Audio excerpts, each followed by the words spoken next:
and welcome to this first webinar of our third series of Encore webinars. These webinars are sponsored by the Schlegel UW Research Institute for Aging and Conrad Grebel University College in Waterloo, Ontario, Canada, and by the Centre for Aging and Pastoral Studies in Canberra, Australia. My name is Jane Kipfer, and I'm here in Waterloo, and my co-host is Sally Mordyke in Australia. Feel free to pop in the chat where you're joining from if you'd like. These webinars have their origins in the 10th International Conference on Aging and Spirituality that was held in June of 2023 here in Waterloo. They are providing us as people interested in spirituality and aging with opportunity to keep learning and to stay connected around the world in this time between in-person conferences. So we're really glad that each of you could join us today. And yes, we are recording, and you'll be sent a link to access the video, the chat, and the PowerPoint slides afterwards, as well as more information about how to access some resources from Alan Power, who is our speaker for today. So yes, today we have Dr. Alan Power joining us. Al's from Rochester, New York in the US of A. He's a geriatrician and an author, and I have one of his books here by my side. Al is an international educator on innovative approaches to dementia and elder care, but Al is also a musician, and he's written songs and performed all around the world. Today he's going to share music that reflects his life and his work, songs that touch various aspects of spirituality and aging, and he'll reflect a bit on his work, which dare say is his calling, and the value of music for those that he works with. And we expect this webinar will go a bit longer than our usual hour today. We're thinking about an hour and a half because we want to have time with Al. So you'll have more of a contemplative feel to this webinar than perhaps some of the more academic ones we've had in the past. And you're each welcome to stay as long as you like, as long as you can. If you need to sign off before we finish, that's perfectly fine, and we will send you the video so you can catch anything that you missed. So welcome, Al. You were part of the international conference in 2023 as a panel participant when we were talking about dementia, and you provided music at our evening coffee house for us, where we all enjoyed singing together and having a great time. And we are so grateful to have you back and looking forward to our time together. So I'll soon turn the floor over to you. But first, just to remind everyone to please keep your microphone muted while you're listening. That way you can sing along too if you want. Sally will keep an eye on the chat for us, and we'll save some time for conversation at the end if there's anything you'd like to ask Al. So at this time, I'd like to turn the floor over to Alan Power. Thanks so much, Jane. Thanks, Sally and Margaret and everybody. It's great to see you all today. I spent all day yesterday in Hamilton, Ontario, doing a seminar, so my voice may be a little croaky, but I'm here in spirit and hopefully in voice too. I appreciate your being here. I'm going to start with a couple of slides to just welcome you and frame things a little bit. Let me just get to, this is kind of a multimedia presentation, but the presentation is a lot fancier than my technical ability. So we'll do our best here to get things working right.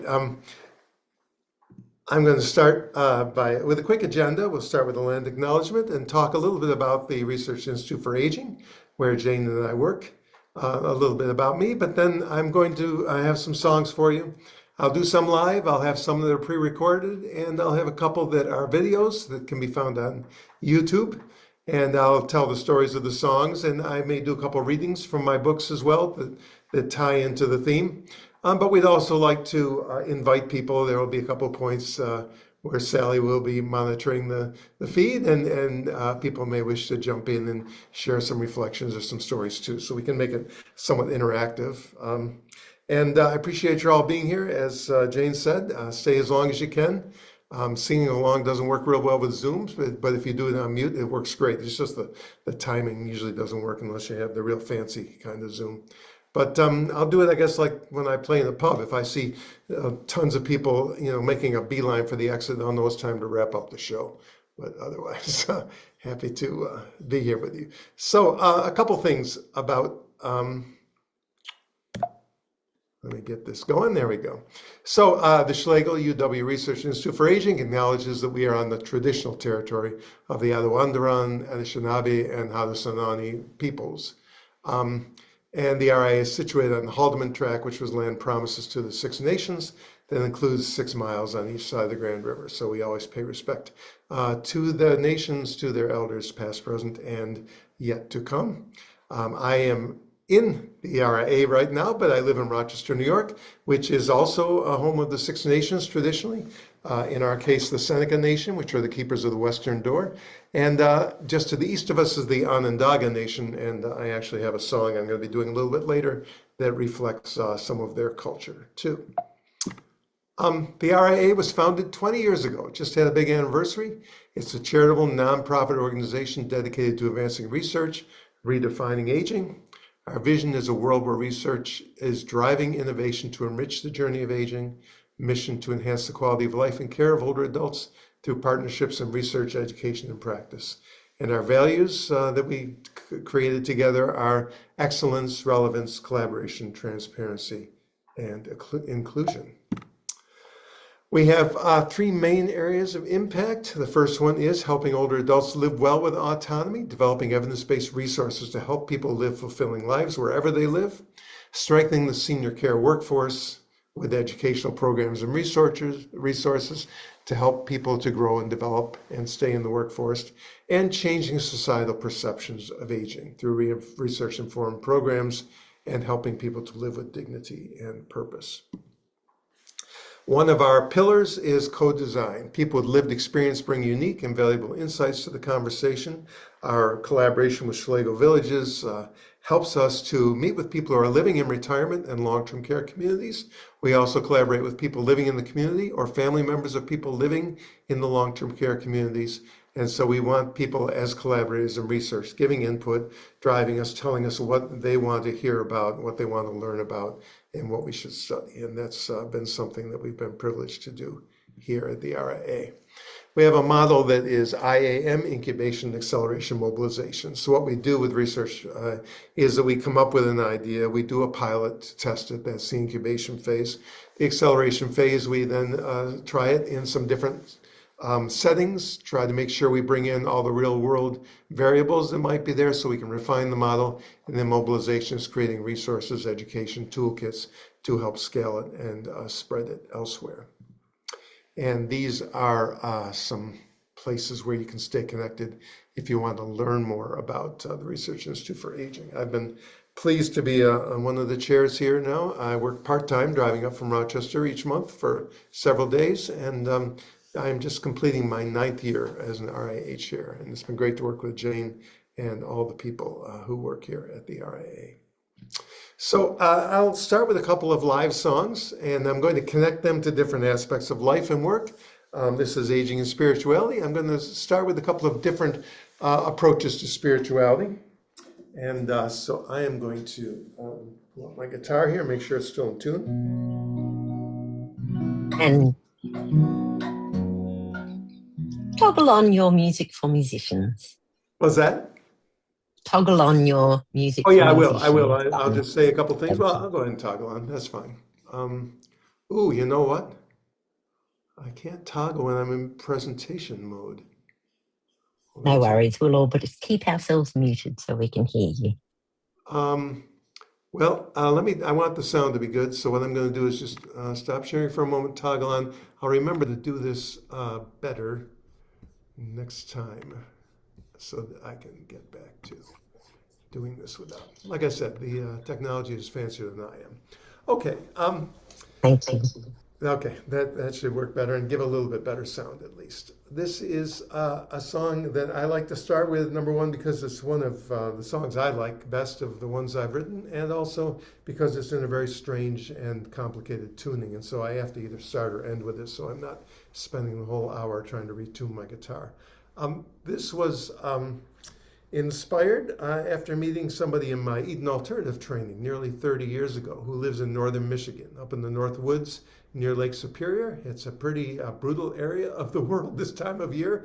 Their winter usually starts in October, sometimes late September, and continues until May and June. And they get a lot of snow and very, very cold weather.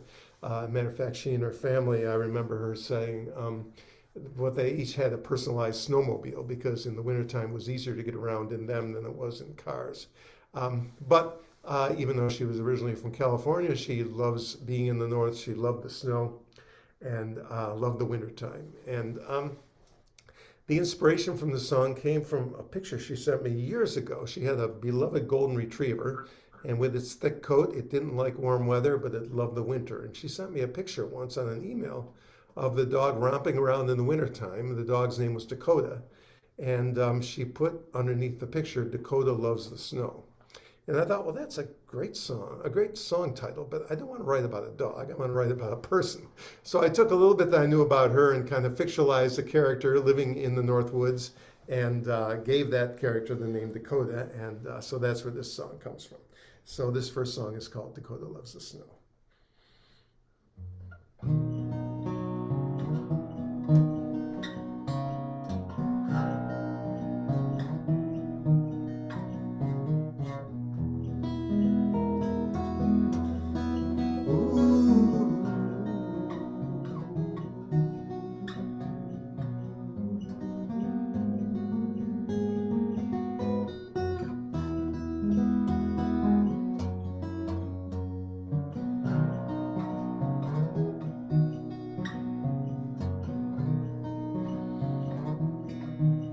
Dakota loves the snow.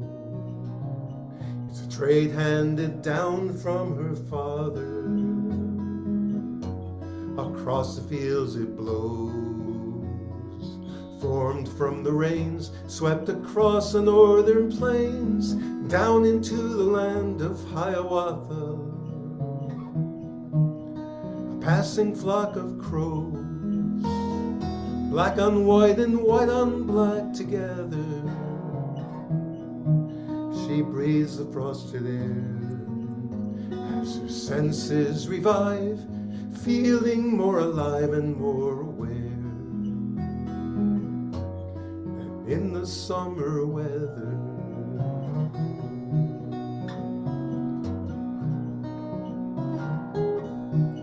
Dakota loves the snow, land where living's work and work's your hobby. With piercing eyes aglow, a face of Celtic lore, and red hair like the ore that her forefathers mined in the Masabi. She's wedded to the earth. The jewel of the north was roughly crafted. The city's not for her.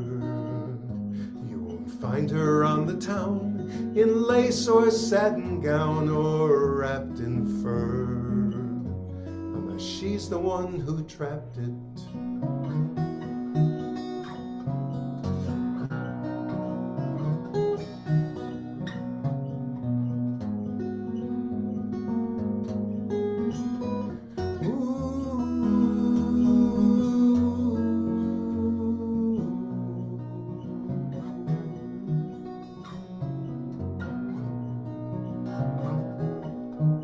Dakota loves the snow and walks out to the woods when she is able.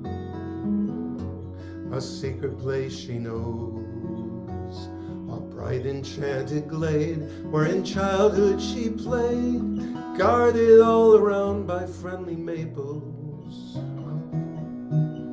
Spring will soon be here, wildflowers wet with dew like sparkling diamonds, but sorrows disappear. The pathway lies clear, the infinite spirit draws near. When bathed in winter's silence, Dakota loves the snow.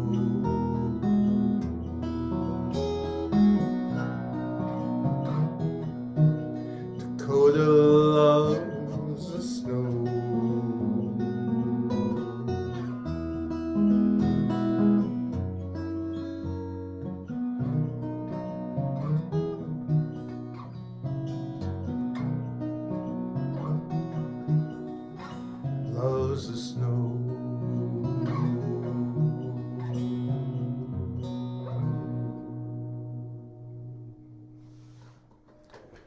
So I just realized that with this PowerPoint on, I can't see anything. Do you actually see me in the window, Sally? We see your beautiful photos, Okay. and we can see you in our little Yeah, I don't see anything because I took window. myself out of it. So I just, I suppose I should put my picture back in so I can see if I'm doing anything really annoying. Okay, great. That's all right. Thank you, beautiful. Thank you. Now I retune. Thanks very much. I've had the ability, the privilege of collaborating with a couple of other songwriters, and one most of all is a good friend, Ann Hills, who's a singer-songwriter from the United States.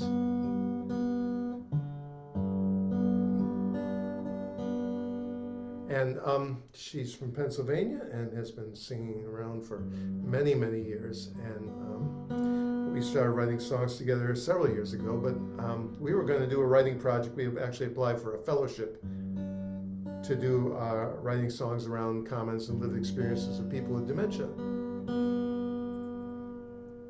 And we applied for that. We were going to apply for that in February of 2020. Well, you know what happened then. The pandemic hit and everything shut down.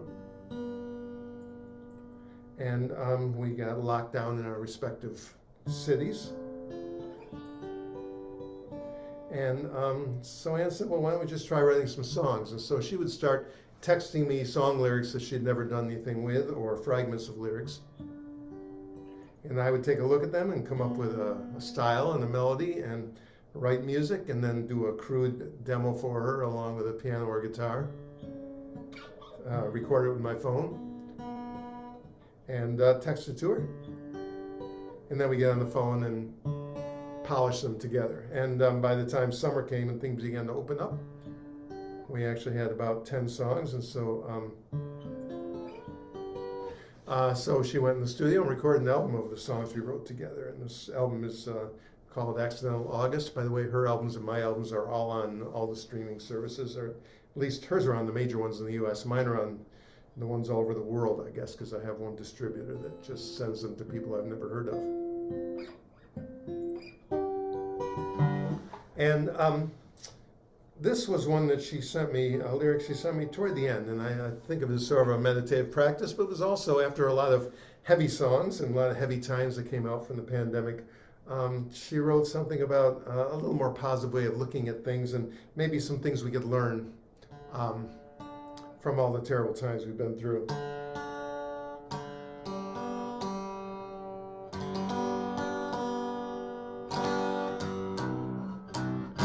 And so I thought, well, we'll make this a nice sort of up-tempo song then.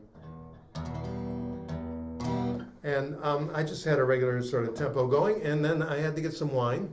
So I went to the wine store, and while I was driving to the wine store, I was listening to a radio show that was playing Afro-Caribbean music. And I thought, well, maybe I should bring some of a different kind of style in. So I worked through some different styles, and when we got together with the studio, and particularly our drummer, Peter Erskine, it became reggae. So that makes it even a little bit more positive and joyful. And I'm almost there. Crazy tuning, but once I get out of this, things will be more normal. So this is a song that is called Be This.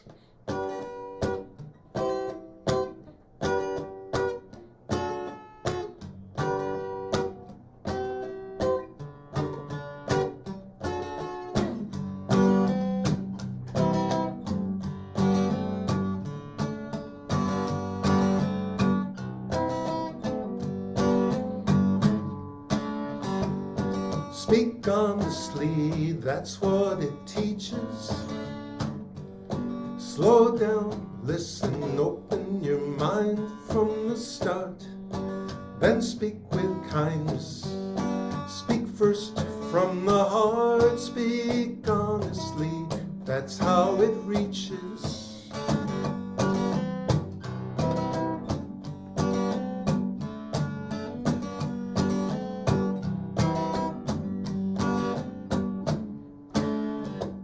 Time passes, this is revealing.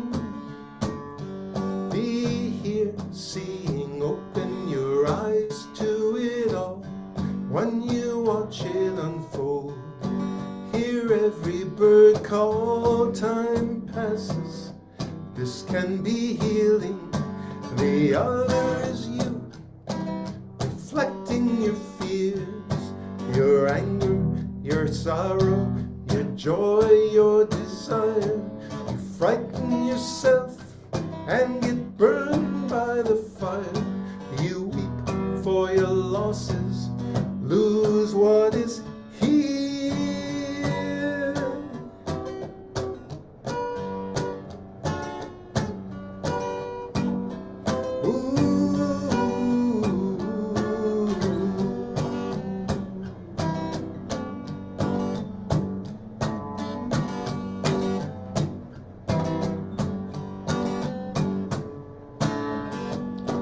Live gratefully, change how you see this.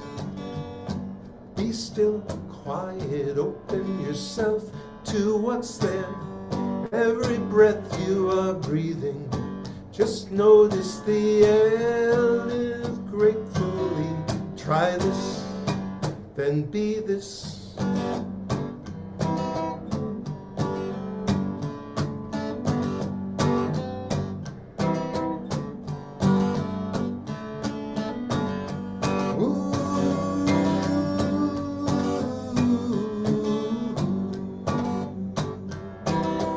Try this, then be this.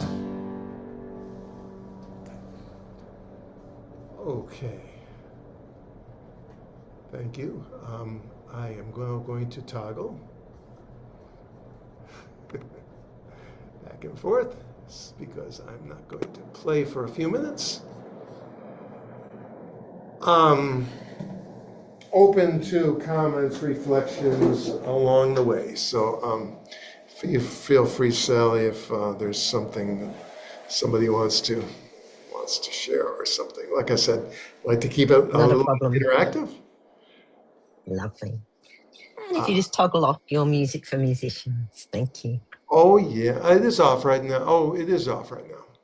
Yeah, good, thank you. Is it good? Perfect. Sound okay? Okay. Very good, thanks. Okay. These two songs go together. There was the Journal of American Medical Association publishes creative writing along with original journal articles. And many, many years ago, 30 years ago at least, maybe longer, there's a physician poet from Connecticut named Elvin Laster. And he wrote a wonderful poem called Living Will. And I liked this so much as a geriatrician that when I worked in long-term care, I used to keep it as a copy of it tacked to my bulletin board because I liked it so much. And back in 2001, I made an album of songs all about the aging experience. I'd already had a fair amount of experience playing in long-term care homes, both where I worked and elsewhere, playing for older audiences. And so I developed a repertoire of songs that had to do with the aging experience. And so I made an album. Some of them are serious, some of them are silly, and some things in between. And there were a couple gaps in the album that, mostly, there were a few of my own songs, but most of them were songs by people who I knew or who I'd met along the road, who had written songs that resonated, and so I added them to the album. But there was one missing. I really was working a lot with thinking about the idea of autonomy and people maintaining choice and control of their lives, even if they're old, even if they live in a long-term care home, residential care, even if they live with a condition like dementia, still maintaining as much choice and control as possible. And so I wrote this song called If You Don't Mind, and it's just kind of a gently subversive song where the singer is reminding people that she is still in charge of her life. And I decided when I put it on the album that I would put this poem beforehand with it. And I thought, well, I'll just recite the poem with some nice music, and then I will sing the song on another track, and we'll just put them back to back without any real space on the album. And so we went to the studio, and I was going to just improvise something on the piano, but the piano was going to start, and I was going to speak freely, and I was trying to figure out which track do I do first? How do I coordinate these? Well, it happened that day that my daughter, Caitlin, who at the time was only 14, came along because it was a weekend and she wanted to be in the studio and see what we were doing. So my friend Alan Whitney, who was producing and engineering, was there. And Caitlin was there, and I was talking to him about this poem, and I said, how am I going to do this poem? I don't know how to coordinate the piano and the voice on separate tracks and stay together. And we were thinking about it, and he said, well, why don't you have Caitlin read the poem? And my first idea was to object, and I said, this is a poem about an older person talking about the end of their life. It doesn't seem like the kind of thing for a 14-year-old to read. And he said, why don't you give it a try and see what happens? And so I handed her the poem. She read through it. We checked the words, and she just kind of read through it once. And I told her I'm going to play a little introduction on the piano, and I played a musical version of a song I'd recorded earlier on the album. And I said, I'll just play a few bars, and then when I pause, you start reading, and then I'll try to follow you. And so we said, okay, let's give it a try. So I went off into the piano room, and she stayed in the vocal room. And I started playing, and I paused, and she started reading. And we did one take. We went in, and Alan said, let's just listen to what happened and see how it sounds. And we listened to it, and by the end of it, everybody had tears in their eyes, and we said, we're done. And so it just was an unexpected thing to have a teenager read this poem, but I think it's very moving. And the other cool thing about this song was that there was a Music to Life competition. It's something that was held by a festival in Texas. They wanted people to write songs of social interest. And at the time the concert was announced, I knew there'd be a lot of peace and justice songs. I didn't think a song about somebody in a nursing home maintaining control could win a contest. But it was the one new song I had that fit the description, so I sent it in. And as I expected, I got a nice email saying, thank you for your submission. You didn't win, but we thank you for being part of this. And I said, okay, didn't expect to win. And about a week after the winner was announced, I got an email that said, hello, Alan, my name is Noel Paul Stuckey. I'm the tall, balding fellow in the middle of the trio named Peter, Paul, and Mary. And even though your song didn't win, Mary and I were judges, among the many judges, and it was one of our favorite songs. Our parents had been in residential care, and we're wondering if Peter, Paul, and Mary could perform the song on tour. And of course, I said, yes, absolutely. And so the song did get performed on tour for a while. Unfortunately, eventually, Mary became ill and passed away, and it never got recorded on an album. So I'm going to play in my recording. But it was quite an honor to have that recognized and to hear, at least in my head, Mary's voice singing this lyric. So I'm going to do the poem Living Will, and then I will try to jog over to the next track here, which is If You Don't Mind.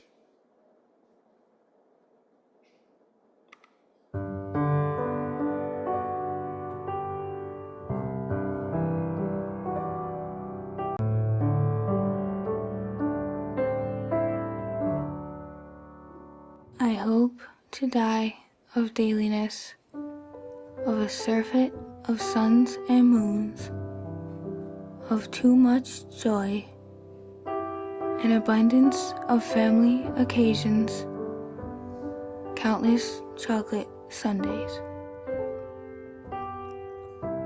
When I reach out for the sleep of the tired body and the cluttered mind, let me be. Let me go as I came, unencumbered. I have lost my way in life many times, but this last road is clearly marked, and it leads to a place I knew before love summoned me to life millions of heartbeats ago.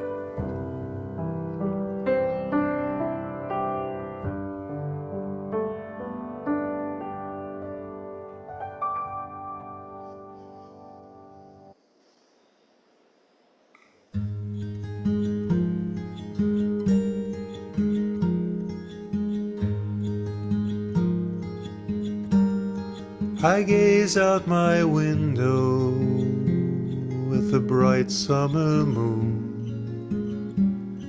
that shone on these eyes for 93 Junes, on a life that was golden with treasures to find. I've learned when to hold them or to leave them behind.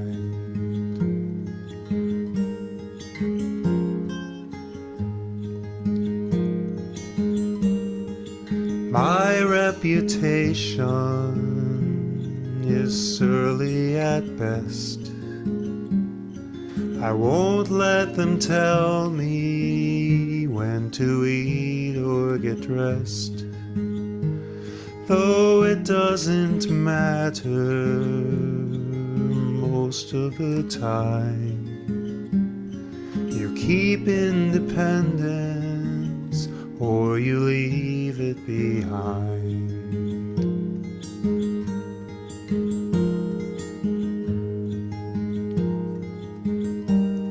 You call me each Wednesday to join in the game, and the cards are all shuffled, but the rules never change. Life's best when it's random, so if you don't mind, I'll sit in the garden, leave the card game behind.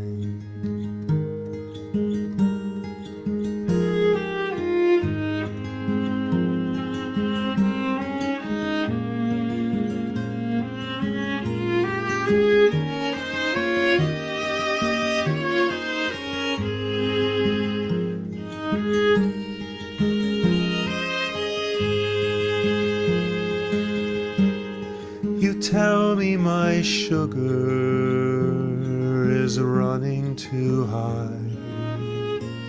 You blame it on ice cream and strawberry pie. But each summer seems shorter, so if you don't mind, I'll savor its sweetness from time to time.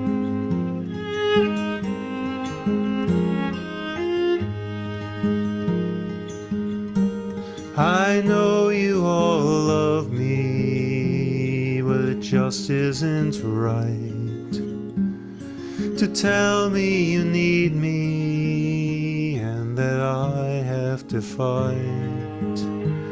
I've fought for a lifetime, so if you don't mind, I'll go on to glory and leave my burdens behind. I'll go on to glory and leave my burdens behind.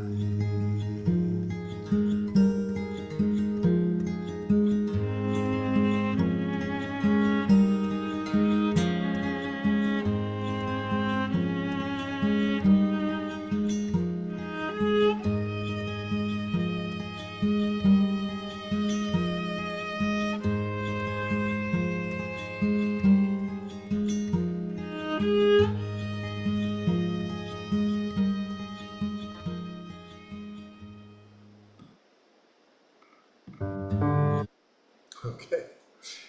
That's a good break. Beautiful. A little breather. Well, I'll just invite, if you want to pause for a moment, if anybody has any reflections, thoughts, anything they want to share, let's just take a break. Certainly. Thank you, Alan. Profoundly moving. One person has commented that it's actually lovely that that poem was read by a young person, because that's how we often hear ourselves, even Yeah. at the end of our life. Good point. And wondering if we could share the words of that poem when we send out this recording. Are you happy Yeah, for us to share those? I did attach a lyric sheet, or I sent a handout with a lyric sheet, and I'm happy to have Thank that you. shared. It has the credits and everything. I don't know if Dr. Laster is still with us. He may not be. He was retired, I think, when I recorded this, and that was nearly 25 years ago. So probably not. But he did publish poetry, as well as being a practicing physician. Yeah, Fabulous. Thank you. So that lyric sheet will go out with our recording today. Yeah, super. Okay, music can also be used to teach. Um, as Jane mentioned, I talk a lot about new approaches to supporting people living with dementia. One of the things that is key to my approach is understanding what happens when people with dementia get upset or say or do things that maybe don't make sense to us. Um, and they are universally, or not universally, but widely considered to be behaviors, problematic, and also that they are symptoms of a person's dementia. This is sort of the commonly held medical view, research view, and you see it in the media as well. And there's even an abbreviation, BPSD, which is widely used, which stands for behavioral and psychological symptoms of dementia. So if somebody is walking around frequently, if they're trying to leave through a secure door, if they are resisting being bathed or being undressed, they're considered to have one of these behavioral and psychological symptoms of dementia. I come out very strongly against this framework. I don't think that it is really true. Dementia is real and it causes a lot of difficulties with memory, with communication, with coping with stress, with planning and problem solving. And so it can certainly affect how a person can respond in a given situation. But that is very different from saying it's the root cause. And I often give an example. Suppose I told everybody on the webinar, okay, I'm going to do, and I do this in classrooms and make people nervous. I say, suppose we're going to do a fun activity now where I'm going to pair you up with whoever's sitting next to you. And you're going to go away to a shower room and your partner's going to strip you naked and give you a shower. And of course, lots of nervous laughter ensues. And I remind people that reside in long-term care, we ask to do this every day. But if we did it, and the person bathing us turned on the shower and the water was too cold, what would you and I do? We would say, hey, the water's too cold, or we might reach over and adjust it specifically to our liking. A person living with dementia who maybe can't verbalize that, who maybe is suddenly shocked by the temperature of the water, might not react that way. They might scream, they might even strike out at the person who's providing the shower. That's what the dementia did. It changed the person's ability to respond to that type of a stress. But it was not the root cause. Dementia didn't cause them to do it. What caused them to do it was the cold water. And if we believe that these are really symptoms of dementia, we might give a pill before a shower. We might even try some cool non-pharmacological approaches like having aromatherapy and soft music and a nice spa-like bathing experience. But if you don't turn up the temperature of the water, you haven't done anything to help the person. And while that's overly simplistic, I use a framework of enhancing well-being for people that comes from the Eden alternative. And most often, I believe that the root causes of distress are actually in erosion of those different aspects of well-being. And so in a similar way, I think that if you don't feel safe in your environment, if you don't have choice or control, if you're not engaged in meaningful life, if you don't have important connections, we can use any pill in the world, but we're not going to help the person because there's no pill that strengthens well-being. And so I do a lot of speaking, as I just have done, explaining why I don't like the BPSD paradigm and the terminology that we use to describe people's behaviors, like wandering and hoarding and exit seeking and repetitive statements and those types of things. And one day when I was lying in bed trying not to get out of bed, even though I had to, I was thinking of the term wandering, and I remember the old folk song, The Happy Wanderer, and I thought about the lyrics, and I thought, boy, this would be a fun song to do something with where I could teach people about why I see dementia differently than the typical view of behaviors. And so I came to Schlegel Villages. I got my friend Heather Luth, who's the director of dementia programs at Schlegel Villages, to hold up these signs I'd made for her, and she timed them very nicely. And we sat in Jamie Schlegel's office while Ted May videotaped us. And so this is up on YouTube. I actually made it for the Dementia Alliance International, based in Australia, for one of their events. But you can find it on their YouTube channel. And we have my lyric sheet has links to all these things as well. So I will show you what I did with The Happy Wanderer. Hi, everybody. This is Al Power with my colleague Heather Luth. We're at Schlegel Villages in Ontario, Canada. This year for WRAD 19, we decided to bring you the great old German folk song, The Happy Wanderer, which is sung by millions of people in many different languages. But we've decided to try to reimagine what would happen if the song was sung by a person living with a diagnosis of dementia. and observed by maybe a medically oriented person who saw their words and actions as behavioral and psychological symptoms of dementia. So I'm going to sing the actual lyrics to a couple verses, and Heather is going to observe me and tell me what she thinks about my words through that lens.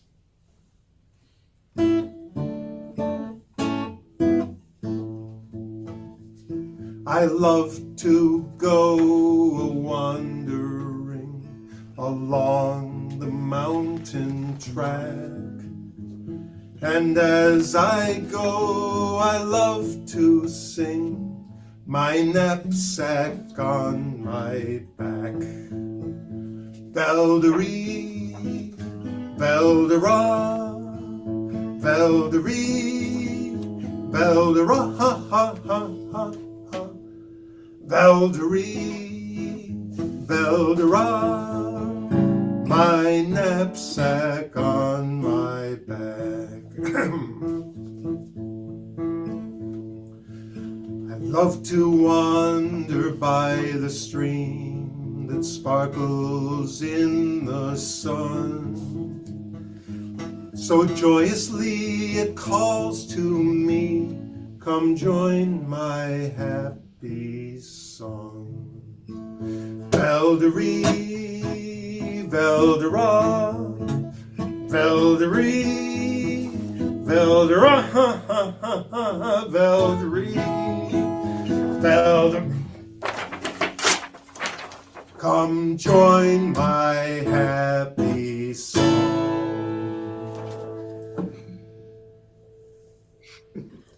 Okay, so teachable moments with and I've never posted anything that would ever be called viral, but I guess that's probably the closest I've come to something that's been shared by a lot of people. And sometimes when you want to say a lot of words to explain something, just like a picture is worth 1,000 words, sometimes a song is worth 1,000 words too. And so I found that to be a very effective tool. And so I'll give my usual talk about why I don't like BPSD, and then I'll say, but I can explain this better in just 2 minutes and play the song. Music has a lot of connections with older people, with people living with dementia in particular. If you haven't seen it, there's a wonderful documentary, which I think is still on Netflix, among other places, called Alive Inside. And Alive Inside is about the power of music to restore the abilities, the memories, the connections of people living with very advanced dementia. And it shows some really magical transformations when people are giving headphones with music that is chosen to be personalized to their needs. Some of that was filmed where I used to work at St. John's Home. I saw Ghislaine in the participant list come up, and she'll know the lady on the left, an Italian-American woman who is somebody I took care of at St. John's. Her story actually didn't get published. They show her briefly in the film listening to music. What actually happened was we were interviewing her, and she talked about her memory of her father always playing opera music around the house. And my friend Bill Thomas was on camera with her, and while he did that, I quickly pulled out my iPhone and pulled up a recording of Renee Fleming singing an aria by Puccini, and we put it on for her, and that is the expression on her face when she heard the music. And she said that she had not had a chance to listen to that ever since she had moved in. I wanted to have a couple of readings from my books. One of them is the one that Jane showed, my first book, Dementia Beyond Drugs, just to give a break in the music and to talk about some true stories that kind of show how music and dementia can be such an enabler in people living with cognitive changes. And these are both stories actually from my work at St. John's Home with names changed. So this first story, I'll just read here. Annie had advanced Alzheimer's disease. From the time she first came to St. John's Home to live, she had great difficulty speaking. Even when she arrived, she had a severe stuttering speech and could only occasionally produce a brief reply to a question. In the years that followed, Annie lost all her coherent speech. She continued to engage people with her eyes. She always smiled when I stopped by to see her. But whenever she tried to speak, all she could manage was a stuttering ba, ba, ba, ba, ba. I'm going to turn on my mic here just to make it a little clearer. Annie's care partners learned to interpret many of her needs by her demeanor and the tone of voice she used when she stuttered. Often a rising tone of voice indicated a need to have her incontinence pads changed, for example. She was calm when she was comfortable, but she had not said anything comprehensible in years.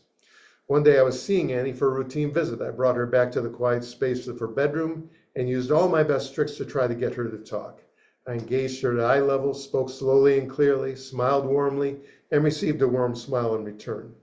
I gave her questions that could be answered with one word, with a yes or no, with head nodding, and I used hand gestures to try to get a response. No luck. She would open her mouth to reply, but ba ba ba ba was all she could say. I checked her heart and lungs, and after a few more attempts to converse, I wheeled her back to the lounge. There was little activity there, but spotting a CD player on the nearby table, I asked Annie if she would like to hear some music. Her eyes brightened. I chose a Glenn Miller CD, and the first song was In the Mood. Annie broke into a broad smile, so instead of rushing off, I took her hands and chair danced with her. She began laughing uproariously and tried to sing along with a tone-deaf la la la la during the music. When the song ended, I told her it was nice to see her and that I had to go now. Annie looked at me and without hesitation, she said, "Thank you for coming to see me." I almost fainted. There are channels that sometimes don't respond to traditional speech therapies, but music has a way to get to things through back doors, through side doors sometimes, and it can be really powerful. But it's more than just the music, and as I reflect, actually, I'm going to go back to here because there was a little bit more I said about that I think is really important. I wrote, what had happened to unlock Annie's brain? Was it the music or the outburst of happy emotion? Was it endorphins, repressed memories triggered by the music of a bygone era, increased circulation from swinging her arms, laughing and singing? Whatever the case, I had momentarily opened a back door to her speech center that bypassed the doorway that had been closed by her dementia. I have another story of someone who became engaged through the power of music. But there was more to it than the music itself, and it's a lesson for all care partners, and it feeds into the well-being framework I use. Many years ago, nearly 20 years ago, folks from the Eden Alternative, which is the world's largest culture change movement to transform the experience of aging wherever people live, wrote a white paper about what all human beings need. And they came up with a framework of what they called 7 domains of well-being. And when it was time for me to write a second book, which is this one, Dementia Beyond Disease, I decided I would take that framework and I would apply it to the experience of dementia. What's it like for people? How is it challenged by the illness? How is it challenged by our care practices? And how can we help restore those aspects of well-being for people living with dementia? And this is where something really magical and unexpected developed for me, because I was able to see that so much of what we label distressed behaviors lies in the lack of well-being. And I found that when I engage people to work proactively with a strength-based approach to stop trying to, quote, fix behaviors, but instead just proactively on good days and bad, filling those glasses, those 7 well-being glasses, I found that people's distress went away because I was actually attending to root causes. And we were able to successfully stop medications and actually not just respond to people's distress, but stop it from happening in the first place. The 7 domains of well-being in the way I ordered them for the book are identity, connectedness, security, autonomy, meaning, growth, and joy.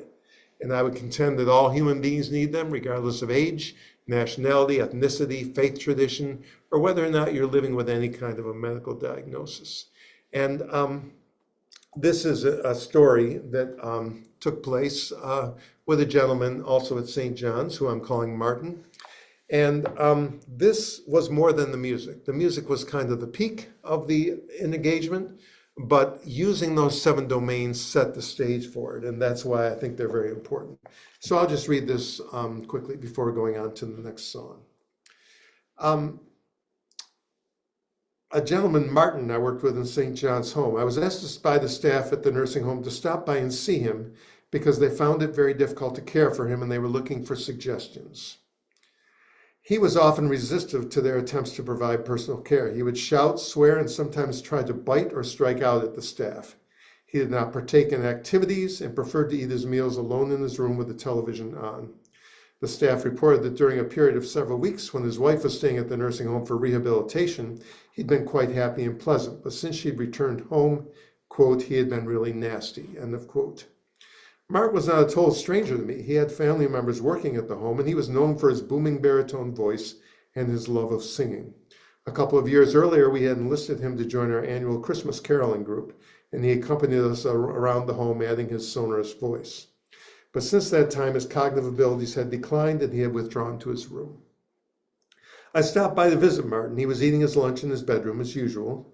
I reintroduced myself and asked if he would like me to visit. He seemed very happy to have me sit and talk with him. I asked Martin some general questions about how he was feeling, how things were going for him at the home. Initially, his answers were pleasant and positive, but somewhat superficial. After a few minutes, I probed a bit deeper, asking if he had any difficulties. At that point, he acknowledged that the staff were having difficulties with him.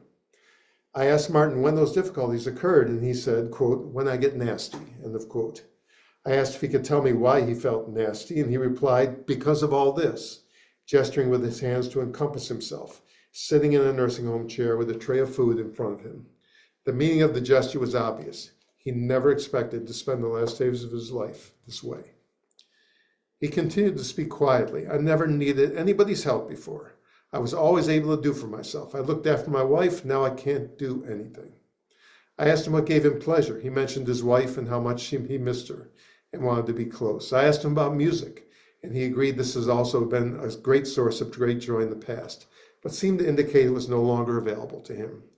He told me he'd been active in his church and loved to sing all the old hymns and gospel tunes. I told him I knew a few of those tunes and I could play the piano a bit. I asked if he'd be interested in sharing some songs with me after lunch.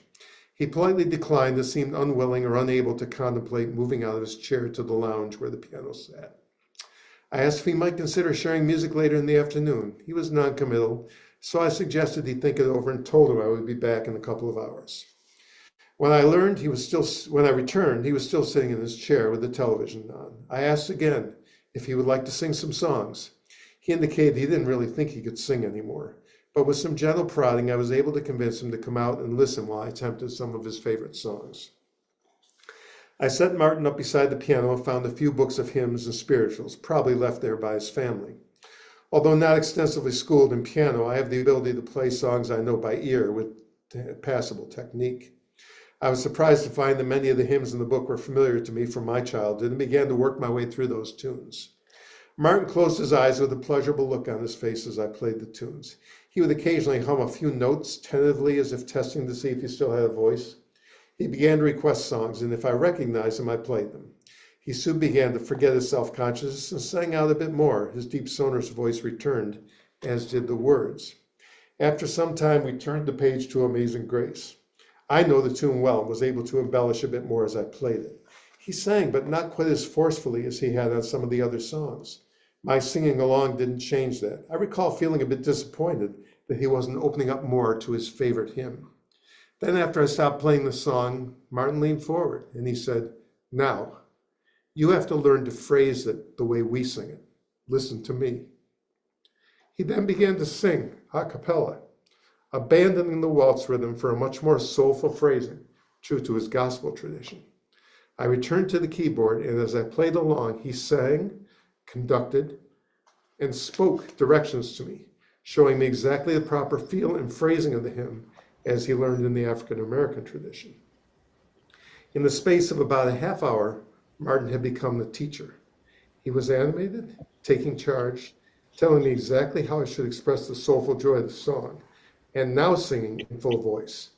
Staff members would occasionally stop by as they passed by, smile and say, "Martin, it's so good to see you out of your room enjoying the music."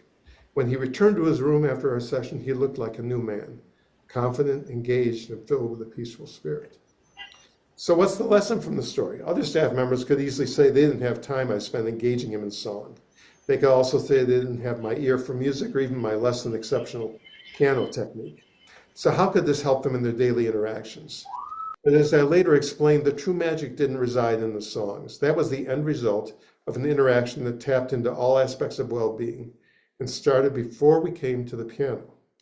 The real magic was getting Martin to agree to come out of the room and engage the music in the first place. It began with identity and connectedness, a conversation about who he was, what he was experiencing, and the effects of his separation from the woman he loved. My suggestion to share some music was initially declined, and it was clear he also felt he had little control in his surroundings, which made him insecure and unsure of himself. My response was to try and restore some security and autonomy. I spent time helping him feel comfortable with me. I gave him space to express his feelings, lend a non-judgmental ear. I gave him some time to reconsider my request and the ability to decide upon my return whether he wanted to join me. In doing these things, the stage was set for him to be willing to come out of the room and be engaged.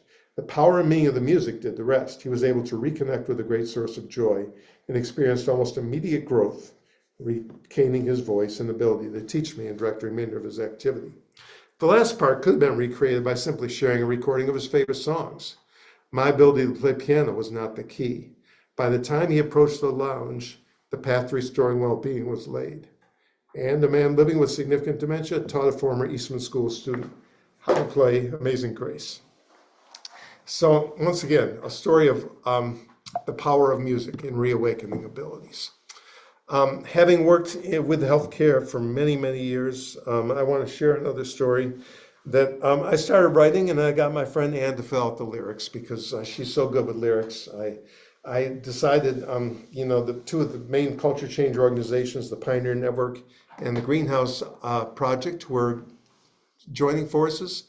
And after being away from conferences for 3 years because of the pandemic, they held a joint conference in 2022. And I thought, wouldn't it be nice to write a song to celebrate the people who worked through such a difficult time? So I wrote a melody, a first verse, scratched down a couple lyrics, called Ann and said, help me finish this song. And so she did, and we went to a studio. Pioneer Network gave us a little money for the studio, and we went, and I sat down at the piano, and Ann did the voices, and our friend Scott, who's the engineer, played the bass. And we performed the song, made a recording, and then we asked people who worked in long-term care to send in pictures. And Ann took them and made this beautiful video. And so we played this at the conference, and this is also on YouTube, as you can see, on Ann Hill's site. I'll put it on mine as well, probably one of these days when I get around to it. Just to mention that the hands there in the opening are my late mother's hands, along with her favorite nurse, Jenny Dean, who worked at the Greenhouse of St. John's, where she lived the last 2 years of her life. And so it was nice to be able to include her. There's also a picture of her with her older sister as a young child, and a quick picture of Ann's father, who had lived with vascular dementia and passed away as well. So this song is called Witness.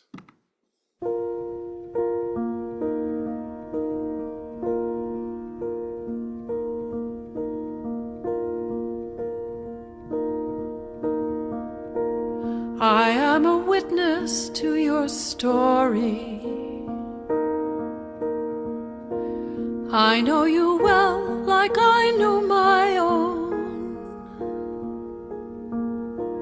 I am the one who hears you calling. Take my hand, you are not alone. When darkness falls, I lift the longing, making you comfortable and warm. I bring you sustenance and solace.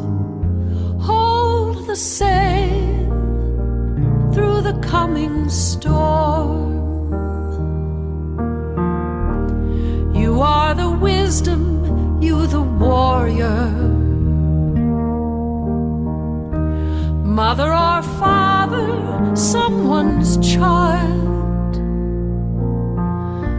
brought to us here for tender keeping, frail or strong, spirit worn or wild.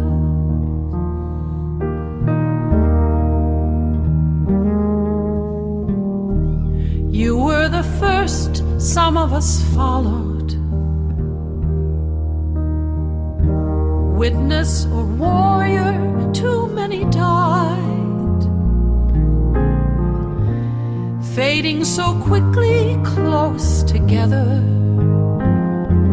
Hand in hand, I was by your side.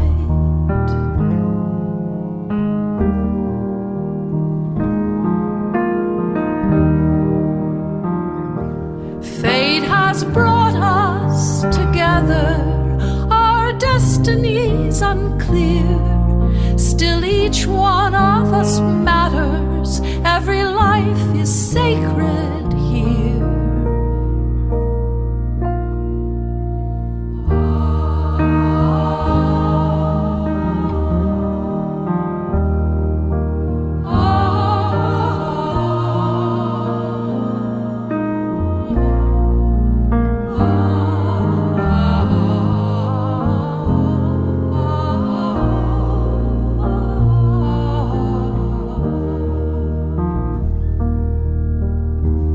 I am a witness to your story. I know you well like I know my own.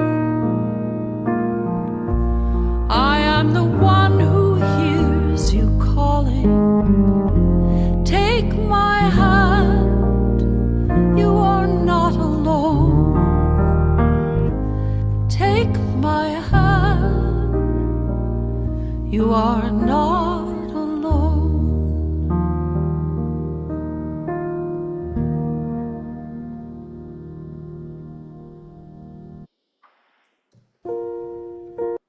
I'll pause there for a second again. Good place for a little break. I promise you no more heavy songs today. All the rest are going to be a little bit easier. I got plenty more, but I decided to give you a break. So anyway, that is Witness. And once again, all the lyrics and links are on a handout that you can all have.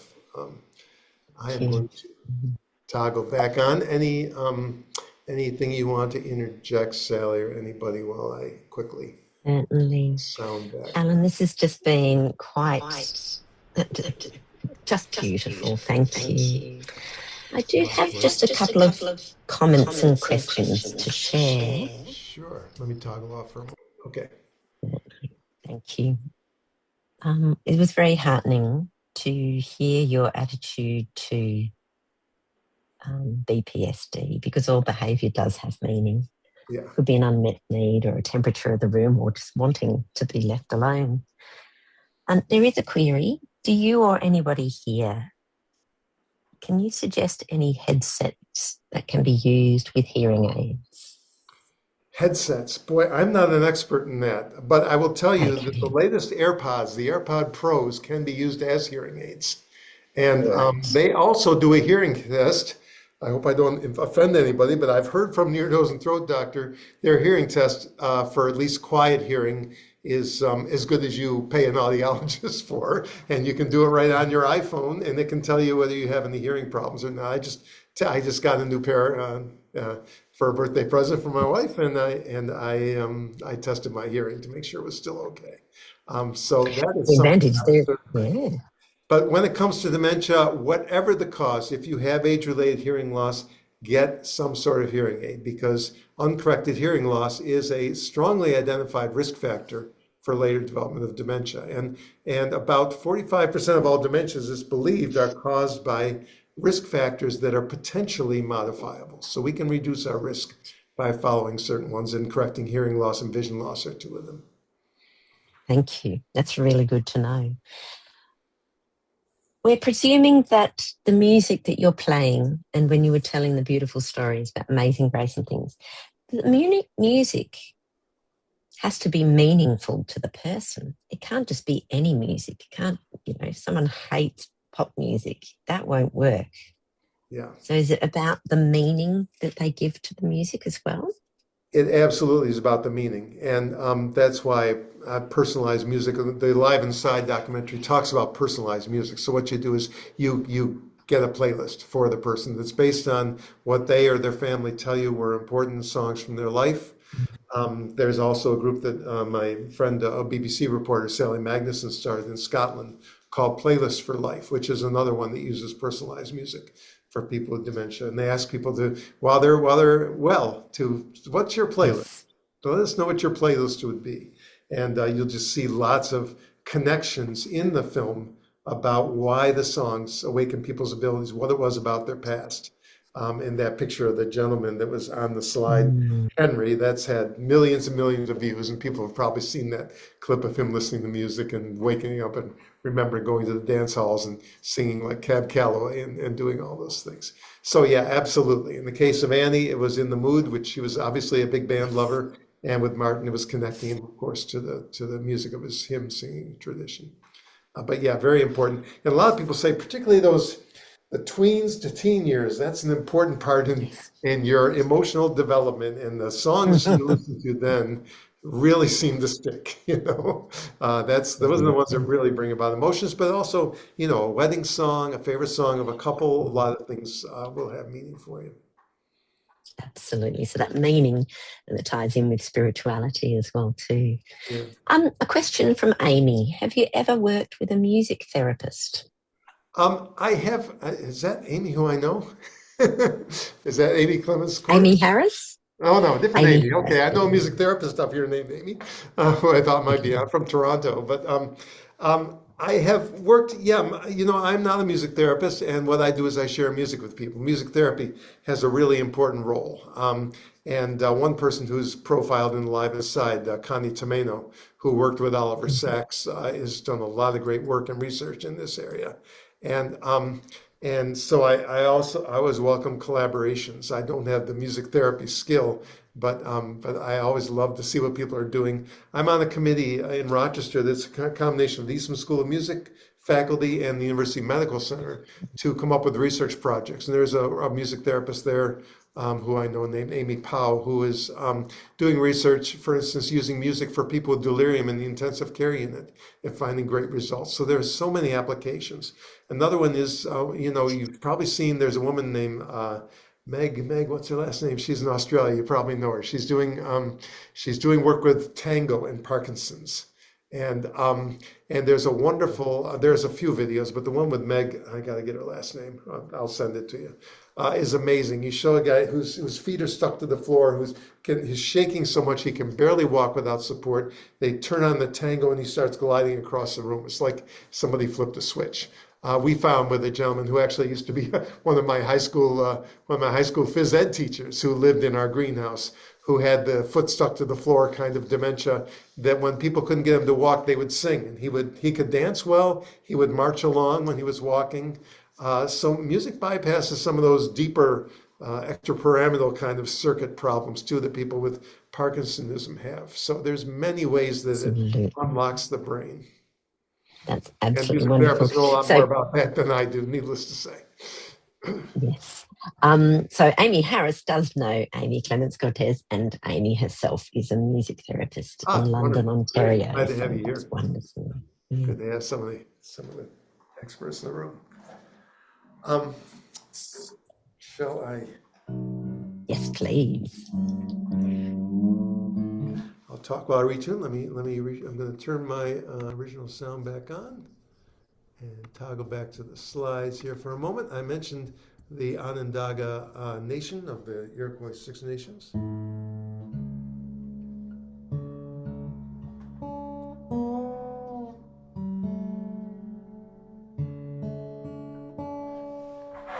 Retune my guitar once, and I'll use it for the last two ones I play live, and that way we're good.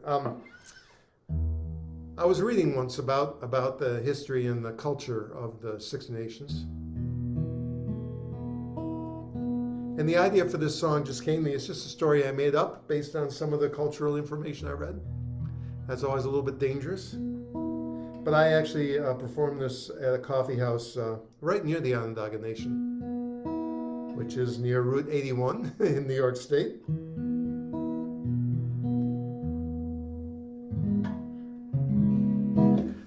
And the coffee house was run by a man who was part of the Onondaga Nation, and he reassured me by saying that it really resonated with him. And it's just a story of somebody who has kind of lost their roots and is trying to find them again. And the Onondaga Nation, the name means keepers of the flame, which was a ceremonial place in the Longhouse where people held important meetings and rituals. So this is called Keepers of the Flame.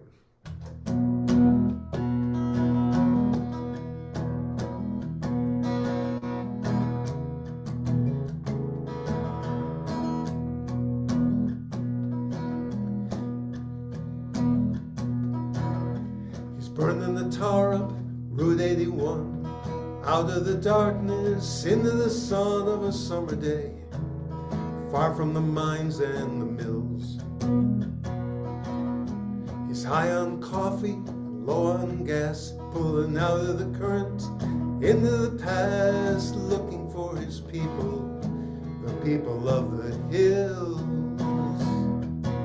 The songs are reaching out to him, the grasses wave with the sound, and their faces watch beneath the sacred ground.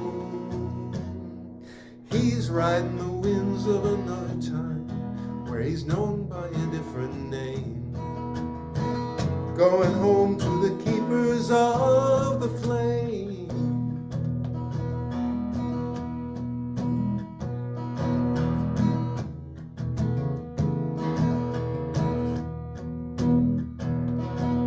It's 16 years since he left this town, chasing a dream that wouldn't slow down, and leaving behind the ancient ways of his brothers.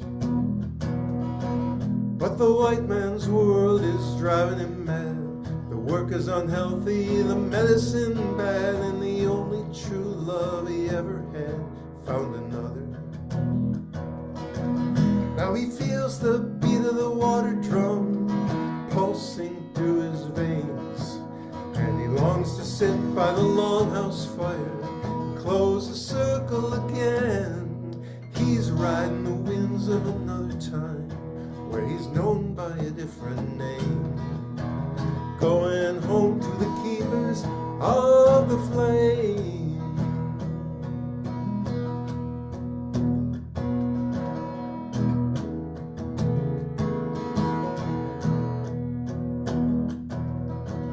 Where the otter swims and the river bends, there's a spirit journey, a life on the mend, down in the heart of the undaughtered nation. The elders sit by the council fire, tobacco smoke billowing high with a prayer for the 7th generation. Time may take him far away, but no matter where it flows, his heart's ablaze and his eyes, they shine like coals. And he's riding the winds of another time, where he's known by a different name, going home to the keepers of the flame. He's riding the winds of another time, where he's known by a different name, going home to the keepers of the flame.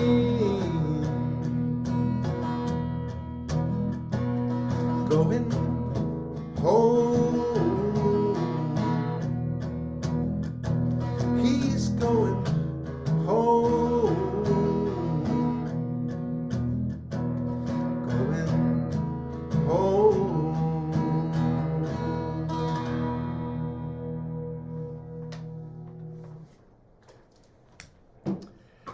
So I have done a lot of performing in residential care communities, and in my first book, I wrote some advice for me from my experience from performing in residential care communities. And so I'll run you through my 10-point advice from what I've learned, what people can do if they want to share music with people in communities like that. The first one is sing, and encourage other people to sing. Use a lot of sing-along tunes to get people involved. It's good for the lungs, it's for one's overall well-being and mood. Play, encourage others to play along, percussion instruments, hand clapping, foot stomping, whatever. Dance and move, encourage physical expression of the rhythms you're providing. Laugh, cry, and feel. I like to mix moods in my choice of songs, help people experience a range of emotions. Share universal experiences. I choose songs often that speak to common experiences. I'm about to share one that speaks to a common experience in kind of a different, less reverential way. Play something old. Even people with long-standing dementia remember old-time melodies, and the song can reawaken those memories. Play something new. Challenge people with a few new songs, just enough to broaden people's experience beyond the tried and true. Don't coddle. Don't be afraid to sing songs about aging, love, and loss. Old people know they're old. They know they're mortal. There's a catharsis sometimes in expressing our feelings in song. I don't preach. I try not to. Try to avoid songs that moralize or tell people what to think. It tends to shut people's minds. I think it's better, if you can, to tell a story and let people make up their own minds. Improvise. Once I was giving a concert at St. John's, and I had a whole set list, and all of a sudden a group of preschoolers from our on-site daycare came walking in, and a bunch of 3- and 4-year-olds sat down at my feet, and I threw out my set list and played songs like Old MacDonald Had a Farm with the kids singing along, and the people from the home that came to see it had more fun probably than what I would have prepared for them.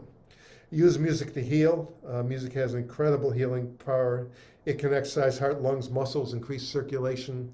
It improves mood, releases endorphins, creates togetherness, brings about reminiscence, opens pathways lost to disease, thought lost to disease, and it's good for care partners as well. And the last one, reach from and for the heart. No explanation needed for that one. So here's an example of sharing music in residential care. This was after we made the album. That's Alan on the left and me in the middle, about 25 years ago, or nearly that. Some of the people that were on the album singing along with a group in the auditorium of St. John's Home. I had a song that I did not write. Please, I did not write this song, okay? I just want to make that very clear. I'm going to toggle off, by the way, because I'm not going to play for a little while. Okay, get back to the share. And but this song, I made the mistake of playing this once, and people loved it, and it has followed me around ever since. So I decided I better put it on the album, and I tried it at the home where I used to work across town. We brought a recording set up because it's a sing-along, you need the audience. And people didn't really get into it very much. And Alan had a brilliant idea. He said, well, you're going to do another concert at St. John's. Let's try it again. But this time, do a song everybody knows. Get their lungs moving. So we sang I've Been Working on the Railroad. And by the time that was done, everybody was singing, they were clapping, they were hooting and hollering. And then I was able to teach them this song, and they kept it up, and we made a good recording. It's 3 tracks in a row on the album. I am going to skip the I've Been Working on the Railroad in the interest of time, but I will show me teaching the song and then flip to the track of us singing the song. And I will apologize in advance for this somewhat different take on spirituality. Okay, you did pretty well on that. Now I'm going to teach you another one, okay? This is sort of a Bible song. And it's a call and response song. So I'll sing a line and you will answer me, okay? I will sing, oh, there were 5. And you will sing, 5. And I will sing, 5. And you will repeat, 5. Let's try that. Oh, there were 5, 5, 5, 5. And then we all sing, constipated men in the Bible, in the Bible. And then I sing, oh, there were 5, 5, 5, 5. And we sing, constipated men in the 5 books of Moses. Great. And if you don't feel you can sing, then you can say 5, you can yell it, you can clap your hands, whatever you feel like doing, okay? And then when the verses come, I will sing, oh, the first, and you sing first, just like that. And I sing first, and you say first. And it just goes around and around like that, okay? And we'll hear all about the Bible lessons you never learned as a child. You ready for a chorus? Oh, there were 5, 5 constipated men in the Bible, in the Bible. Oh, there were 5, 5 constipated men in the 5 books of Moses. Great. Okay, first verse. Oh, the first constipated man was Cain. He wasn't able. Oh, the first constipated man was Cain. He wasn't able. Chorus. So there were 5 constipated men in the Bible, in the Bible. Oh, there were 5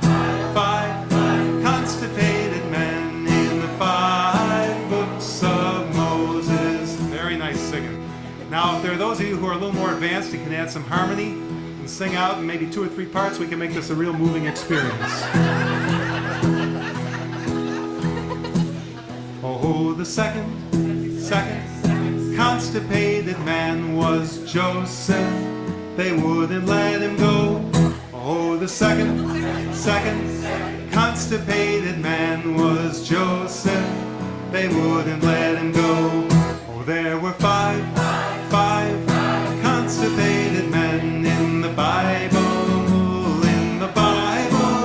Oh, there were five constipated men in the 5 books of Moses. Okay, that's great. Now for the next verse, as well as singing along, some of you can clap along if you'd like. Or if there's some other rude noise you'd like to make, that's also whatever comes to mind, okay? Oh, the third constipated man was Moses. He took the tablets. Oh, the third constipated man was Moses. He took the tablets. Oh, there were five constipated men in the Bible. Oh, there were five constipated men in the 5 books of Moses. Great, you're doing great. Next one you may not remember, but I checked and it's in there, okay? Oh, the fourth constipated man was Balaam. He couldn't move his ass. Oh, the fourth constipated man was Balaam. He couldn't move his ass. Oh, there were five constipated men in the Bible, Oh, there were five constipated men in the 5 books of Moses. Okay, this is the last verse. I want you to let it all out, okay? Oh, the fifth constipated man was Solomon. He sat for 40 years. Oh, the fifth constipated man was Solomon. He sat for 40 years. Oh, there were five constipated men in the Bible, Oh, there were five constipated men in the 5 books of Moses. Okay. Oops, let's stop that. We're getting down toward the half hour. I had 2 other songs, a song about afterlife is over and also a holiday song. So I could choose one or the other. Whatever you would like to hear is okay with me. I'll use the time any way you like. What do you think, Sally? I think it's up to you, Alan. Which one would you like to play? I guess I'll do this one. Okay. Yeah, we'll do that. And if people really want to stay late and sing along with the holiday song, we can do that too. But this is one I wrote. This was based on a lot of things, but mainly one of probably my favorite teacher, who was Rayburn Bright at the Eastman School of Music, died back in 1990. He was a member of the Unitarian Church, and I went to his memorial service, and the minister read a letter that another minister had written to his family about how to remember him after he had died. And I don't remember the letter, but the things he said, the kind of things he said kind of resonated with me. And it also reminded me of my parents. My father had died at that point, and kind of the relationship they had. And so I thought, well, maybe I'll write a song that captures that a bit. So this one is called Look Inside Your Heart. It's actually, I recorded it on my first album. It's kind of a folky version. And then when I got to the Life Worth Living, the aging album, we decided to do it again. And I told Alan I wanted to do more of a rock ballad type thing. And the idea I had was a song from Bruce Springsteen's Lucky Town album called My Beautiful Reward. And if you listen to that song, or if you know it, you can hear that the kind of rhythm and the kind of instrumentation are very similar, even though it's a different song. And so this is one Alan and I put together in the studio. I played acoustic guitar and piano and synthesizer and sang. He played acoustic and electric guitar and drums and bass. And we got our friend Dee Adams, who was in the last picture, to sing harmony. So this song is called "Look Inside Your Heart." Look inside your heart.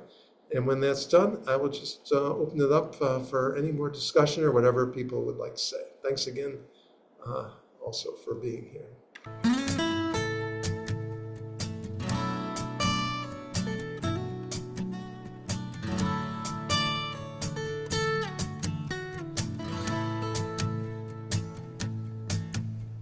Side by side we stood at the altar. Hand in hand we've walked through these days. Step by step we guided children's feet when they faltered. Now I go on alone and you must stay. Shed a tear, but don't forget the laughter. Say a prayer, but don't forget to dance. Though we fear the dark, let us seek a morning after. For each new day gives life another chance. Though you speak not my name, I am with you. Like the sun upon your face, or a cool breeze in your hair. Do not think me gone, you'll never be alone. Look inside your heart, I'll be there. When I'm gone, don't let despair control you. Climb a hill or walk a wooded lane. Count the stars above, smell the flowers below you, or help a troubled friend to ease his pain. If you fall, my love will restore you. If you get lost, the wind will call your name. And when you reach the end, I'll be standing before you as we cross the threshold side by side again.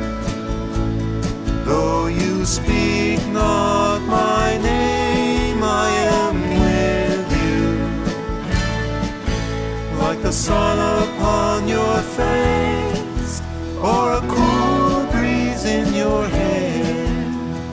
Do not think me gone, you'll never be alone. Look inside your heart, I'll be there. Not think me gone, you'll never be alone. Look inside your heart, I'll be there.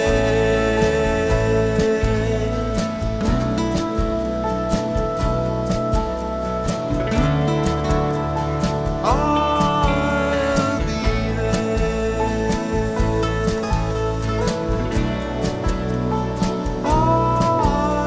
be there.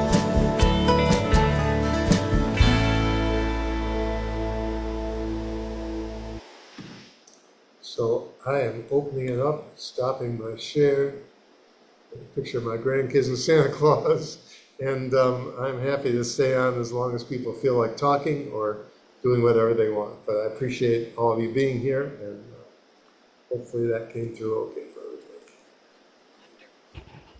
Thank you, Alan. Maybe we can close with our closing remarks, and then if others would have a question or would like to stay on a little longer, then that's certainly fine. But we want to be sure to thank you properly, Alan. It has been wonderful spending this time with you. Really appreciate your generosity with your time, with your talents, with your passions, um, with your sense of humor, with everything.